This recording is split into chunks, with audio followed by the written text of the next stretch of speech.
Ito last na lang to sa 5.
So kagaya lang din kanina na yung pattern na to, yun yung pattern pag nagtatanong ka.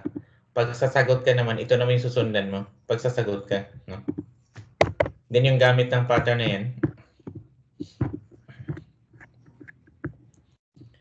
So this question pattern is used to ask the listener to choose something that is the most adjective. So the choice is made from the group or category denoted by noun 1. So the interrogative use is decided by the kind of category from which the choice is made. So yung noun 1, category. Kung anong klaseng category ito. So magdedepende kung anong klaseng interrogative na ginamit. No? Gamit ang pattern yan. So choose something that is the most adjective. Gamit yan. So choose something so that is the most adjective. Yung nani pala is yung what? Yung nakakategory dito is yung sa yung sa things, yung sa foods, yung sa drinks, yung sa sports, no? Yung sa plants. Yung sa doko naman, yung doko ibig sabihin yung saan. So tumutukoy lang siya sa place, dare, sino. So tumutukoy lang siya sa tao. Yung itse, o yung kailan. So ito na sa time. No? Sampulan natin ng tigsa para klaro lang. Kung ano yung tinutukoy niya dito. No? For example, dito sa things, sa lahat ng mga bagay, so magbigay ka lang ng isang bagay. So, na? Kanang sa mga cellphone, ano po ang pinaka the most adjective? Ano po ang pinaka mura? Sa mga cellphone, ano po ang pinakamura?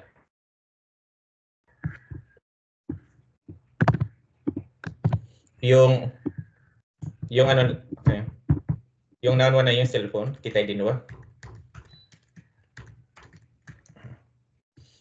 Then yung adjective na to yung mura, yasui. No? So kita din ano naka de nani ga ichibang yasui desu ka?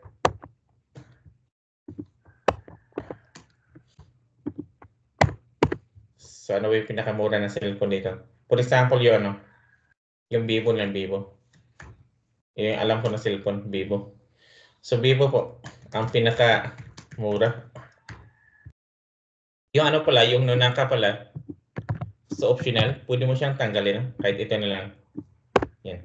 Ganun pa rin yung meaning niya. So dahil to.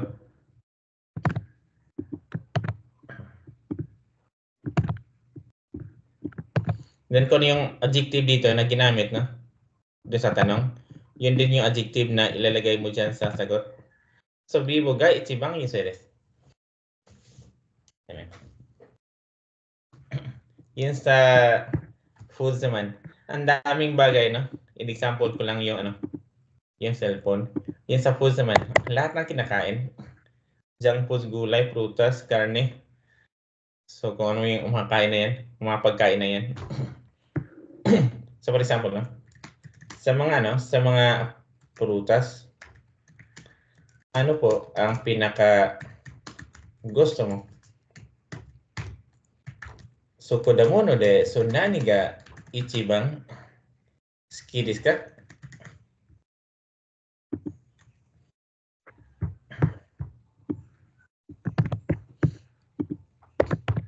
For example, yung pinaka gusto mo na prutas is yung ringo, apple. Kung yung adjective dito, no? Yun din yung adjective na ilalagay dyan. So, ringo ga ichiban suki desu. So, apple po ang pinaka gusto ko. No? Yun sa drinks. Lahat ng ininom, beer man yan, coffee man yan, juice man yan. Kung anong klaseng iniinom, no? For example, sa mga coffee. Sa mga coffee, ano po ang pinaka masarap, no? So, coffee de, so nani ga ichiban oishii desu ka?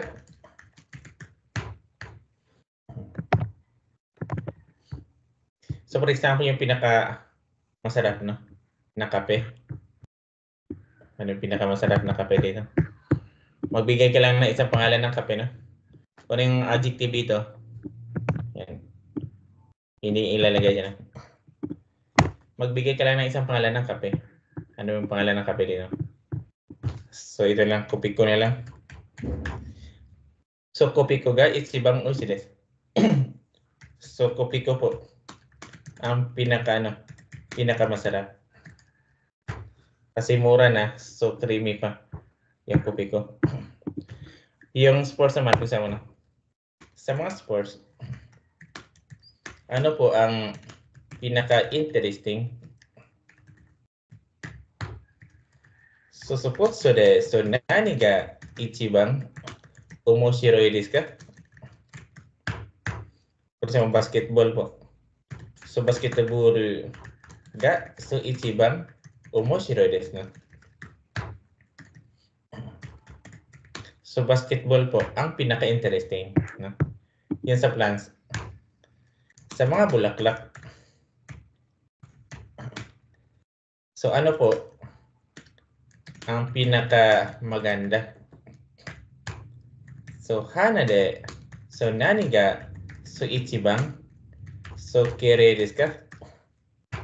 For example, yung pinaka-maganda is yung sakura. Sakura po ang pinaka-maganda. So, sakura ga, so ichiban, so kirei desu, no? Yun yung sa nani. For example, among Japanese dishes, what is the most delicious? So, ano po yung pinakamasarap na Japanese dishes, no?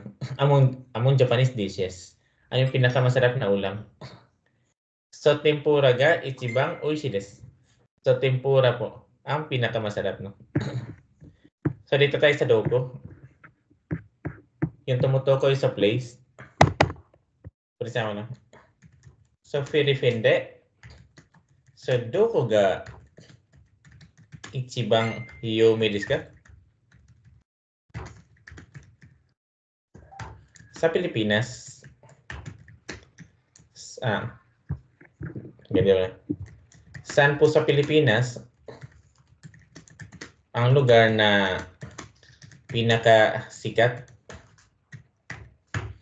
For example, is sa Manila.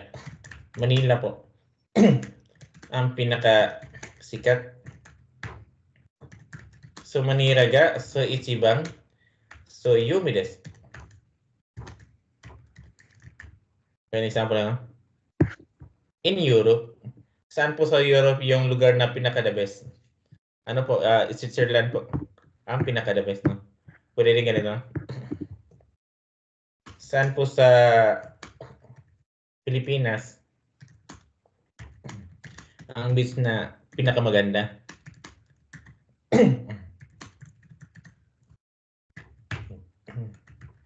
So Filipino. So kaigang de. So doko ga so ichiban so kirei desu ka? Magbigay ka lang ng isa ano no. Dolomite. Dolomite beach. Kasi ito lang yung alam ko na beach eh. Dolomite beach. Dolomite beach po. Ang pinakamaganda.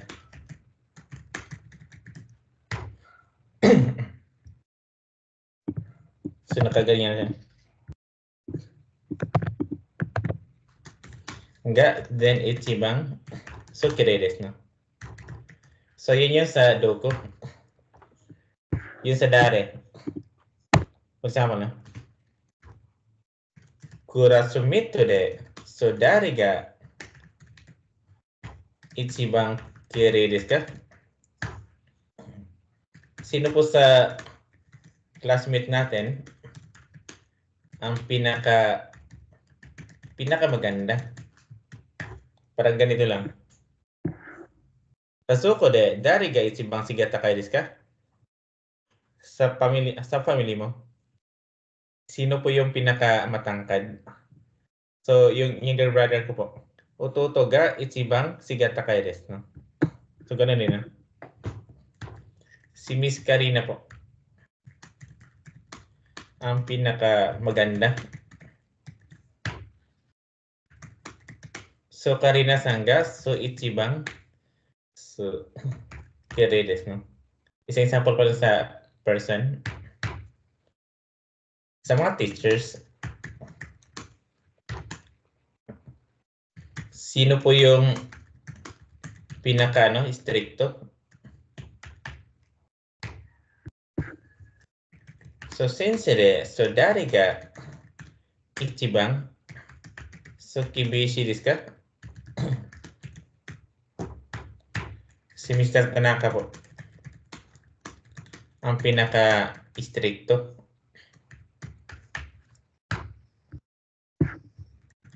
So, Tanaka-san ga so ichiban, so kibishi desu. So, yun yung sana na sa dare. Yung sa time, yung itsu.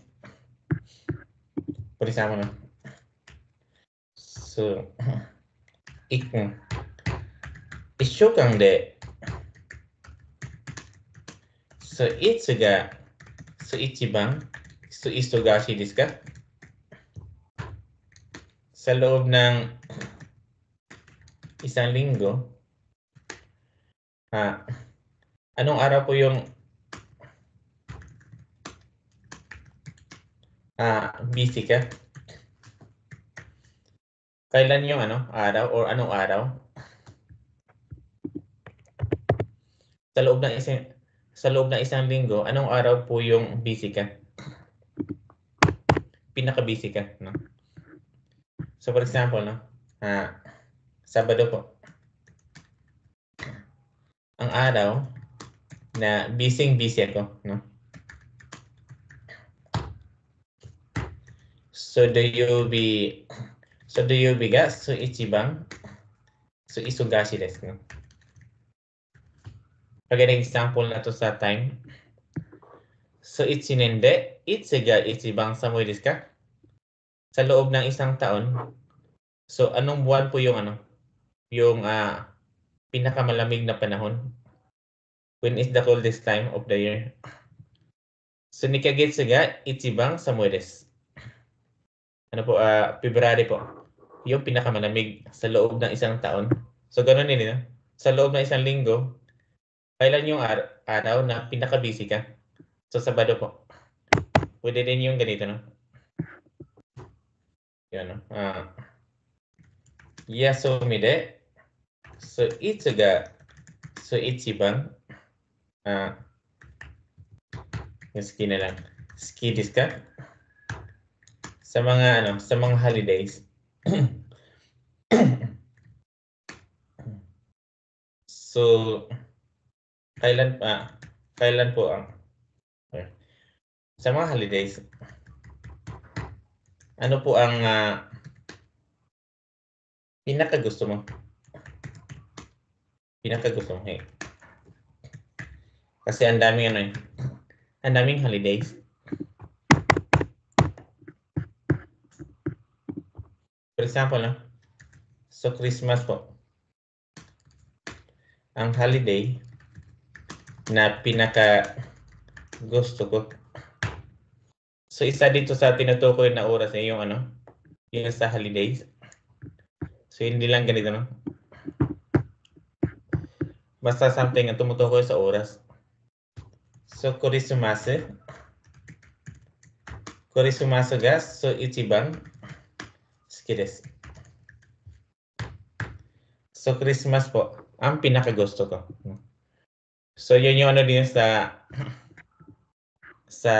apat na interrogative na to. Yung gamit niya, choose something that is the most adjective. Yung pinakagusto, pinaka-adjective. Ano lang, pipili ka lang kung kailan yung time na yun. Yung pasino. Sa duko at saka doon sa nani. No? So sa nani nga lang, hindi lang isa eh. No? Yung pinaka-last dito no, sa discussion natin sa 12. Send ko lang nila.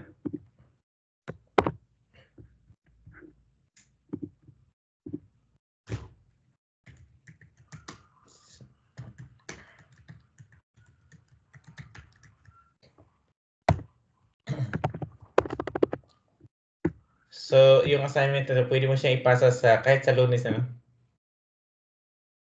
Kasi Sabado naman bukas walang klase. So, until Lunes.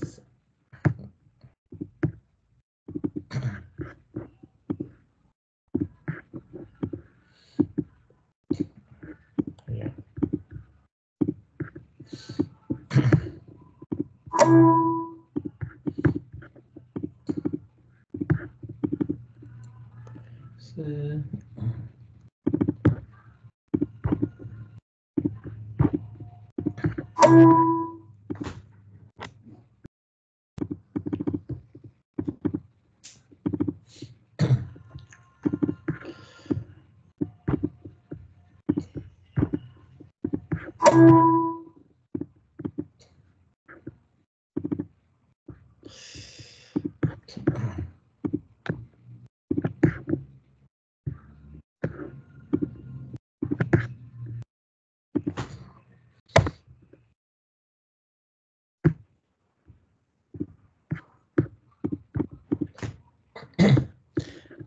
So, yun ang assignment natin na sa lesson 12.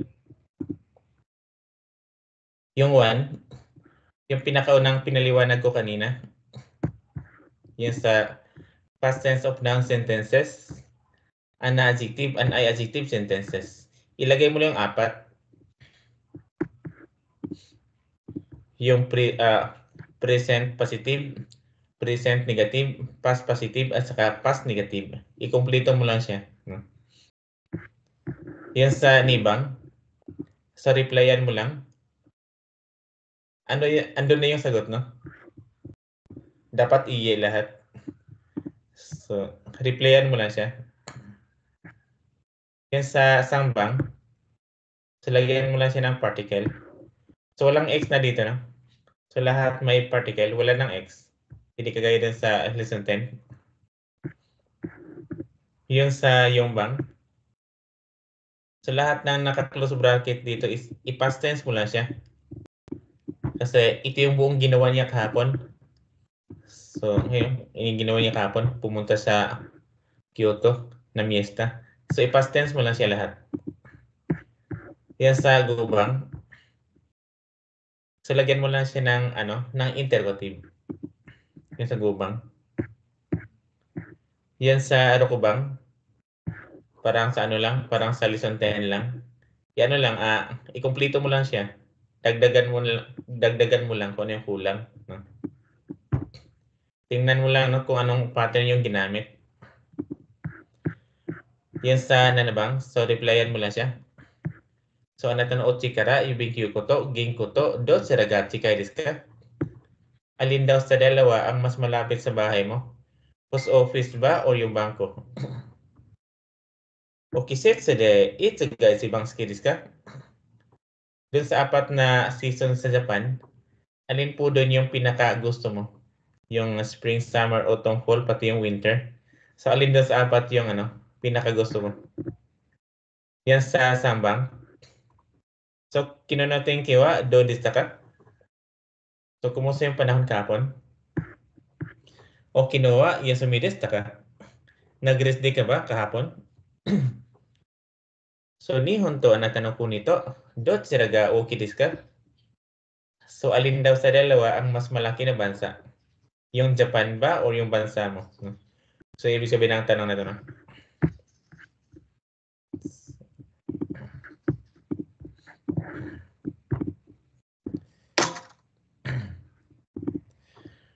So tayo na din pala isa mag-ratings na lang din tayo. Siguro naintindihan ni discuss, no? Review na lang din. So nila sa 12 at saka 17. So itatanong ko pa sa school kung meron ba. Kasi hindi ako pwede mag-decision. So itatanong ko pala sa school, no? Sa kung meron ba. Itatanong ko ngayon, i-message ko na lang din yung school. So time na din mag-ratings na lang din tayo.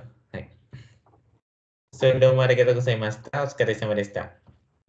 Mata gitsuyo ne. Maraming salamat po. So ingat po. Bye-bye po. Kitsukete kudasai.